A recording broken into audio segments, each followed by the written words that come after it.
Sekarang ni dah ada model baru untuk Volkswagen Golf GTI MK8.5. Berapa income yang selesa kalau nak beli Golf GTI yang terbaru ni?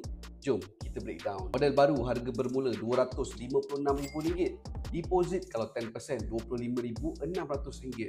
Road tax RM372. Insurans kalau dah ada 30% NCD RM4,878. Total upfront yang kena ready untuk kereta ni adalah RM30,850. Installment kalau kita kira untuk 9 tahun, sebulan RM2,613. Kalau setahun, RM31,356. Kita kira pula dia punya yearly expenses. Insurans RM4,878. Road tax RM372. Untuk servis ada VAP 5 tahun free service. Untuk wear and tear boleh preparekan setahun RM800 ke RM1,000. Total up yearly expenses untuk sebuah Golf yang baru ni adalah RM6,050. Campurkan yearly expenses dengan yearly installment, maka dapatlah RM34,406.